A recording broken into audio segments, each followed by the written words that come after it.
011 আমরা একটি সংখ্যা লিখলাম। আমরা এখন যোগ করি, দেখো 1 এবং 1 যদি আমরা যোগ করি তাহলে কত হয়? এটার অ্যান্সার হয় 2। এখন এই 2 তো এর বেজ যে রয়েছে এই বেজের সমান হয়ে গিয়েছে। তাহলে আমাদের কি করতে হবে? আমরা জানি বেজের সমান হলে সেটা নিচে লেখা যাবে না। তাহলে আমরা 2 থেকে 2 বিয়োগ করব, মানে মাইনাস করব। 2 মাইনাস 2 আমাদের অ্যান্সার হয় 0। তাহলে আমরা এখানে 0 বসাবো। যেহেতু 2 থেকে 2 একবার বিয়োগ করা হয়েছে, তার মানে ক্যারি 1 থাকবে। সেই ক্যারি 1টাকে আমরা আবার পরবর্তী যে অঙ্ক রয়েছে সেটার সাথে আমরা যোগ করব। পরবর্তী এখানে 1 রয়েছে, তাহলে 1 এবং ক্যারি 1 হয় 2 হয়। তাহলে আবারও আমরা দেখতে পাচ্ছি 2টা আমার বেজের সমান হয়ে গিয়েছে। তাহলে আমাকে কি করতে হবে?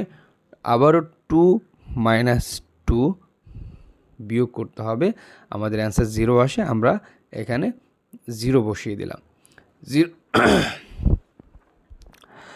আমাদের আবার দেখতে হবে যে ক্যারি 1 থাকে, সেই ক্যারি 1টাকে আবার আমি এখানে যোগ করলাম, আবারও 2 হয়।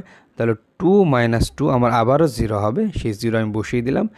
এই 0 বসানোর পর আমরা দেখতে পাচ্ছি আমার 1 আসছে, ক্যারি 1 আর এই 0 1 হয়। যেহেতু 1 আমার বেস থেকে ছোটোতে 1 বসিয়ে দিলাম।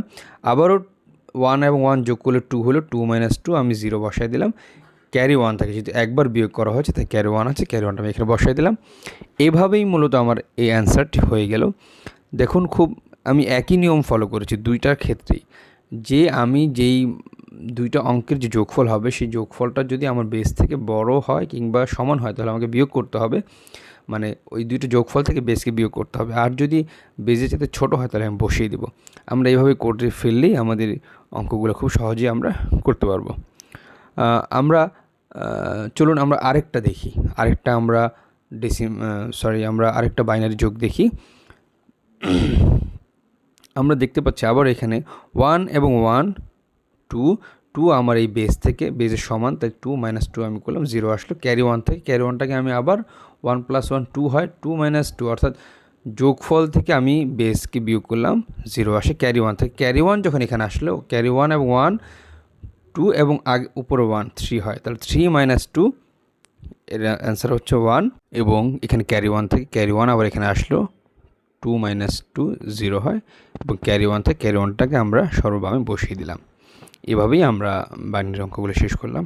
তো প্রিয় শিক্ষার্থী বন্ধুরা, আপনাদেরকে আমি হোমওয়ার্ক দিচ্ছি, আপনারা এগুলো বাসায় সমাধান করে কমেন্ট বক্সে আপনারা সেই উত্তরটা দিয়ে দিবেন। আপনাদের উত্তরগুলো আমি দেখে আপনাদের রিপ্লাই করবো ইনশাল্লাহ। ধন্যবাদ, সবাই ভালো থাকবেন, সুস্থ থাকবেন। আগামীতে নতুন কোন ভিডিও নিয়ে আমি আপনাদের সামনে হাজির হব ইনশাআল্লাহ।